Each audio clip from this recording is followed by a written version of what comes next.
Greetings, it is I, Omni.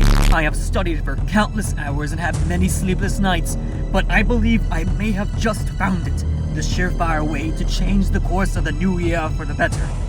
The 2021 cure. This elusive cure has taunted me for months, but the answer was under our noses the entire time. It's just more anime and memes and building stuff. This was water, by the way. I'm not a scientist.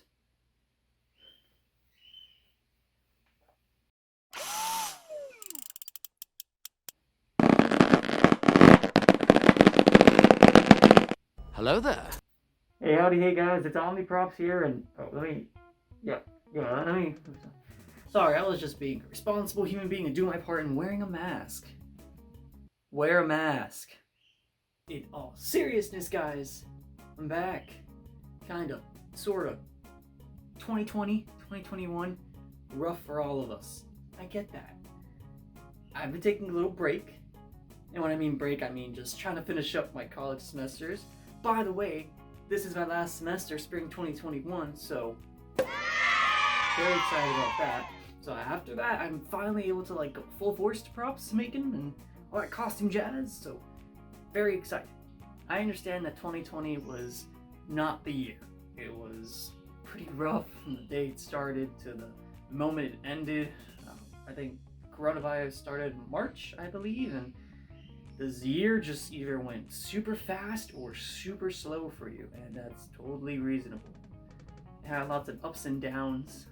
Some events, unfortunately, you can't remake and can't fix, but time keeps going, and we need to fix ourselves and find ways to make the world a little better. And now with this year starting, maybe we can make a slight difference compared to 2020. I know it's not going to be a fast fix or anything, but let's try. But back to the video at hand. Today, I am currently in my last week of my winter break, and then I go back to working on college, which is going to be fun and dandy. It's probably the busiest semester of my life, but you know what, we're out here. But I wanted to make at least a video before I get back into the college groove of things, which, by the way, I'm going to try to still make more videos during that time, but who knows how that's going to work. Get on topic. Variks, yeah, working on him. I made the scarves in the last video, and you can also see the tunic that I made as well, but I wanted to work a little bit more on the scarves, because the scarves are a little intimidating. As you can see here, Variks has these little embroidering, little rectangle marks on his scarves. I pretty much go all the way through, and I don't really have that coolness power to make cool embroidery stuff like that. So as you see in the video, I found a way to do it, and I'm actually pretty pleased with the result. And here's a little sneak peek of what I'm talking about. It's a lot of rectangles. It's a lot. I also forgot to do something in my last video where I neglect to put Velcro on the underside of the scarves. That way it stays on my shoulders and it won't fall off. I was very pleased with the results. Let's get into the build. Alrighty, so the first thing we gotta do is to make the star template that he has in the bottom of his scarves. I decided to use heat transfer vinyl. It's one of the best materials to use for a project like this, considering the fact that I need to make such an intricate design, and cutting it out of fabric will only lead to fraying and the overall design not looking too hot. But with the use of just a simple iron and some scissors, I was able to cut out the design perfectly. And the best part about this material in general is just that it's super flexible and pretty strong for what it is. I actually used this heat transfer vinyl for my Breath of the Wild Link cosplay I did a while back. You can see the white designs on the blue tunic, and it saved me a bunch of time and less of a hassle than using fabric to make the little designs. But overall, it's pretty good. I then did this 3 times, 2 in the front and 1 in the back of the right shoulder, and I'll explain why I didn't do one for the left shoulder in the back.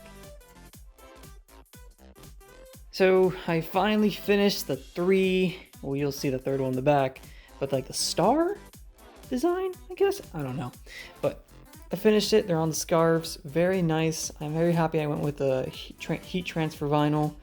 I was originally going to use fabric, but it will end up flaring, and it just wouldn't look as the way I want it to be. But the fronts two are there. If you see back here, this one doesn't have one because in the concept art in his model, the scarf was ripped, and if it were to be one, it would be lower here, but this scarf is longer where you can see it. So that one's also there. It's nice and bonded. There's my glove, but now the fun part begins, where I have to make this design go all the way up the scarves for both of them. So it's gonna take a while. I'm all for it. Now it's time for cute little tiny little rectangles. Thousands of them. This part definitely took the most effort, trying to figure out how to do this pattern that you see here that I drew up. And recommendation, find a good show on Netflix or Disney Plus while you do this. I want to say, if I would have just sat down and powerhouse through this, it'd probably taken me a good full 24 hours of just cutting these little rectangles and heat transferring onto the fabric itself. It wasn't too difficult, it was just tedious. And I mean, that's just cosplay in general, am I right? Now we move on to the sewing machine. And by the way, it's a brand new sewing machine, so I'm very happy with it. Works wonders for what I need to do. And what I need to do here is to add a border that goes right alongside the tiny little rectangles. It just gives a little bit more flavor to the scarf itself, and very happy with how it turned out. The last step is to simply remove all the plastic film that's on the heat transfer designs, and of course, making sure they are bonded perfectly to the scarves. And scarves, plural. I gotta make 2 of them. So whenever that's over with, I want to make sure that I have the Velcro attached to the shoulders and behind the scarves. That way the scarves won't continually fall off my shoulders like how they used to, and it'll stay nice and snug right up on there, and that makes us one step closer to become Variks the Loyal. The scarves are done and dusted.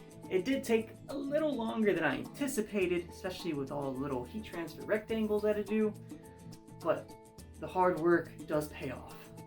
And here he is in all of his glory with the scarves finally attached and the Velcro, of course. This is the front side of Variks, and here is the back side. Don't worry about how it slits back here in this giant opening. I'm gonna have the fur covering all of this, I'm not too worried. But back to the scarves, as you can see the weathering on the ends, I'm very proud of. I'm very happy with how it looks, and it just gives a lot more character to Variks. Oh, why is he so heavy? Something I will say though about this mannequin in general, definitely a little bit taller than me, so the scarves look a little small on the back, but trust me, I did the sizing and it fits perfectly with lengthwise to my back. It's just, nice to display it and look at your hard work and everything like that. And of course, the next step in the build is to work on the main tunic itself, including the House of Judgment symbol on his chest, and of course the really cool fishnet design that he has all cut up and battered at the bottom. But of course, you know me around here, I don't like clean things, so this is obviously going to be weathered and distressed. In fact, if you look at the reference pictures, Variks' scarves on the sides are actually pretty much torn apart, so all this hard work is, yeah. But that's all the time I have for you today, guys. If you want to stay up to date on any more cool Variks upgrades and updates, feel free to follow me on my social media platforms at Twitter, Facebook, and Instagram, etc. at Omni Props. And why don't you join me in my next adventure where we continue to forge fantasy into reality. Thanks for watching the video, guys, and of course, have an awesome day.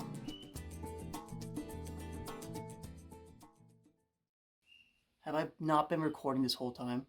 I have. God. I'm not okay.